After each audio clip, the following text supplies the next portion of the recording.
അസ്സലാമു അലൈക്കും വറഹ്മത്തുള്ളാഹി വബറകാതുഹു.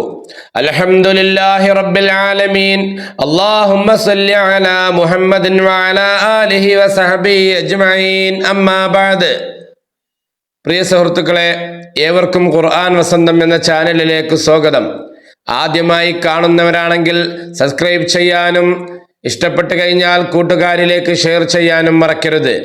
സുഹൃത്തുക്കളെ, വിശുദ്ധ ഖുർആനിലെ 4-ാം അധ്യായമായ സൂറത്തുൻ നിസായിലെ 39 വരെയുള്ള ആയത്തുകളാണ് നാം ഇന്നലെ വരെ പഠിക്കുകയും അതിൻ്റെ പശ്ചാത്തലങ്ങളും തഫ്സീറും മനസ്സിലാക്കുകയും ചെയ്തത്. ഇൻഷാ അള്ളാഹ് നമുക്ക് ഇന്ന് അതിൻ്റെ ബാക്കി ക്ലാസ് എടുക്കേണ്ടതുണ്ട്. 39-ാമത്തെ ആയത്തിൽ ഇന്നലെ നമ്മൾ പറഞ്ഞ് അവസാനിപ്പിച്ചത്, അവർ അള്ളാഹുവിലും അന്ത്യദിനത്തിലും വിശ്വസിക്കുകയും അള്ളാഹു അവർക്ക് നൽകിയ ഉപജീവനത്തിൽ നിന്ന് ചെലവഴിക്കുകയും ചെയ്തിരുന്നെങ്കിൽ അവർക്കെന്ത് ദോഷമാണ് ഉണ്ടാകുമായിരുന്നത്. അള്ളാഹു അവരെ പറ്റി നന്നായി അറിയുന്നവനാകുന്നു എന്നായിരുന്നു. ഈ വചനത്തിന് തൊട്ടു മുമ്പുള്ള സൂക്തങ്ങളിൽ പിശുക്ക് കാണിക്കുന്നവരെയും ആളുകളെ കാണിക്കാൻ വേണ്ടി മാത്രം ദാനം ചെയ്യുന്ന കാപട്യമുള്ളവരെയും അള്ളാഹു ശകാരിക്കുന്നുണ്ട്. അതിൻ്റെ തുടർച്ചയായി സ്വന്തം പ്രശസ്തിക്ക് വേണ്ടി പണം ദൂർത്തടിക്കുന്നതിന് പകരം അള്ളാഹുവിൻ്റെ പ്രീതിക്കായി സൽവഴികളിൽ ചെലവഴിച്ചിരുന്നെങ്കിൽ അവർക്ക് എന്ത് നഷ്ടമാണ് വരാനുള്ളത് എന്ന് അള്ളാഹു ചോദിക്കുന്നു. പരലോക വിശ്വാസമില്ലാത്ത കാട്ടിക്കൂട്ടുകൾ നടത്തുന്നവരുടെ ആന്തരികാവസ്ഥ കൃത്യമായി അറിയുന്നവനാണ് അള്ളാഹു എന്ന് ഈ ആയത്തിലൂടെ ഓർമ്മിപ്പിക്കുകയാണ്. അടുത്തതായി നമുക്ക് 40-ാമത്തെ ആയത്തിലേക്കൊന്ന് പ്രവേശിച്ചു നോക്കേണ്ടതുണ്ട്. എന്താണ് 40-ാമത്തെ ആയത്തിൽ അള്ളാഹു തആല പറയുന്നത് എന്ന് നമുക്കൊന്ന് കേട്ടു നോക്കാം. ഇന്നല്ലാഹ ലാ യസ്ലിമു മിസ്ഖാല ദർറ വഇൻ തകു ഹസനതൻ യുദാഇഫ്ഹാ വയുഅതി മിൻ ലദുൻഹു അജ്റൻ അളീമാ. എന്താണ് സുഹൃത്തുക്കളെ 40-ാമത്തെ ആയത്തിലൂടെ അള്ളാഹു വ്യക്തമാക്കുന്നതെന്നറിയുമോ? തീർച്ചയായും അള്ളാഹു ഒരണുത്തൂക്കം പോലും അനീതി കാണിക്കുകയില്ല.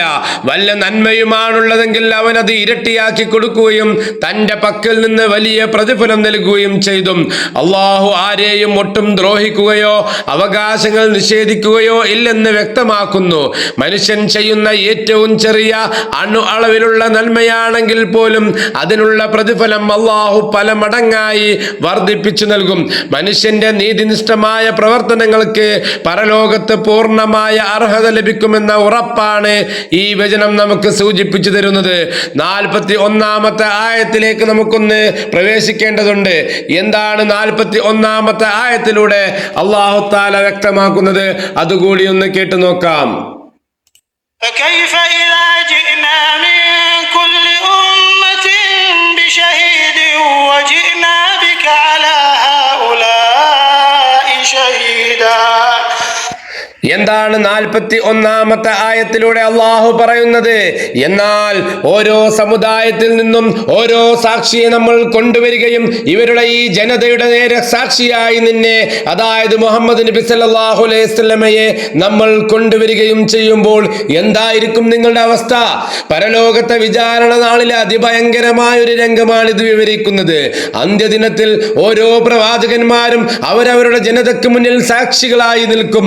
മുഹമ്മദ് നബി സല്ലല്ലാഹു അലൈഹി വസല്ലമ തന്റെ ഉമ്മത്തിന്റെയും സമകാലികരുടെയും സാക്ഷിയായി നിൽക്കേണ്ടി വരുന്ന ആ സന്ദർഭത്തിന്റെ ഗൗരവമാണ് ഇതിലുള്ളത്.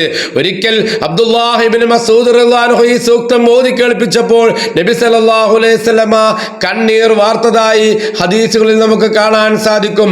അടുത്തതായി സുഹൃത്തുക്കളെ 42-ാമത്തെ ആയത്തിലേക്ക് നമുക്കൊന്ന് പ്രവേശിക്കേണ്ടതുണ്ട്. എന്താണ് 42-ാമത്തെ ആയത്തിലൂടെ അള്ളാഹു പറയുന്നത്? يومئذ يود الذين كفروا وعصوا الرسول لو تسوى بهم الأرض ولا يكتمون الله حديثا. അപ്പോൾ 42-ാമത്തെ ആയത്തിലൂടെ സത്യനിഷേധികളും പ്രവാചകനോട് വ്യതിചലിച്ചവരും, അതായത് അനുസരിക്കാത്തവരും തങ്ങളെയടക്കം ഭൂമി നിരപ്പാക്കപ്പെട്ടിരുന്നെങ്കിൽ തങ്ങൾ മണ്ണോട് മണ്ണായി തീർന്നിരുന്നെങ്കിൽ എന്ന് ആ ദിവസം നമ്മൾ കൊതിച്ചു പോകും. അള്ളാഹുവിനോട് യാതൊരു വിവരവും ഒളിപ്പിച്ചു വെക്കാൻ അവർക്ക് സാധിക്കുകയില്ല എന്നാണ് അള്ളാഹു 42-ാം സൂക്തത്തിലൂടെ വിശദമാക്കുന്നത്. മുൻ സൂക്തത്തിൽ പറഞ്ഞ വിചാരണ നേരിടുന്ന സത്യനിഷേധികളുടെയും പ്രവാചകനെ അനുസരിക്കാത്ത ചെയ്യാത്തവരുടെയും അവസ്ഥയാണിത്. തങ്ങൾ ചെയ്ത തെറ്റുകളും കുറ്റങ്ങളും അള്ളാഹുവിന്റെ മുന്നിൽ വെളിപ്പെടുത്തുമ്പോൾ വിചാരണയിൽ നിന്നും രക്ഷപ്പെടാൻ മണ്ണായി പോയിരുന്നെങ്കിൽ എന്ന് അവർ ആഗ്രഹിക്കും.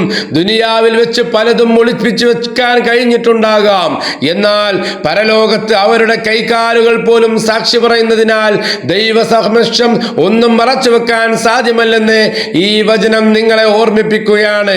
സുഹൃത്തുക്കളെ, 3 ആയത്തുകളാണ് ഇന്ന് നാം എടുത്തത്. 40, 41, 42 തുടങ്ങിയ ആയത്തുകളാണ് ഇന്ന് നാം മനസ്സിലാക്കിയത്.